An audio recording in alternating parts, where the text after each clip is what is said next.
Bu jirkanch holat. Iltimos, ayollar, yosh bolalar bu videoni o'tkazib olishingizni maslahat beraman. Birgalikda ko'ramiz.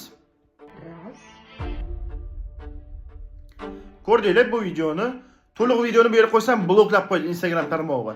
Telegramga o'tib, men bu silkadan profilda silka turib o'tib bemalol ko'rishingiz mumkin. Nima bo'lgan desanglar, bu holat xullas hozirgi kunda juda ham haligi yoshlarning o'rtasida narkotik moddalarni iste'mol qilish juda ham populyarniy bo'lib ketyapti.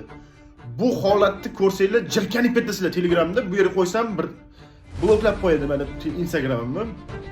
Обязательно o'tib ko'ringlar. Okalar, o'zini hurmat qilgan ota-onalar, bu videoni ko'rib turgan insonlar bittadan like bosib, bu narkotikka biz qarshimiz deb yozinglar. Juda ham hozirgi kunda populyarniy bo'lib ketyapti yoshlar o'rtasida. Nafaqat O'zbekiston yo Rossiya, butun yer yuzida. Bu nima? Sababi bu mana insoniyatni qirib yuborish maqsad. Sionistlarni yo bir qanaqadir tashkilotlarni. Videoni обязательно o'tib ko'ringlar. Yosh bolalaringlar bo'lsa tarbiyalaylar. Bunaqa holatlarga kelmasin, bekor chiqib qolmanglar. Hunarga beringlar, shogirdga beringlar. Ko'proq bu videoga like bosib, ko'proq kishi ko'rishiga hissalarni qo'shib qo'ysanglar, bir ozgina bo'lsa biz hissamiz tegan bo'ladi bu narsaga qarshiligimizni.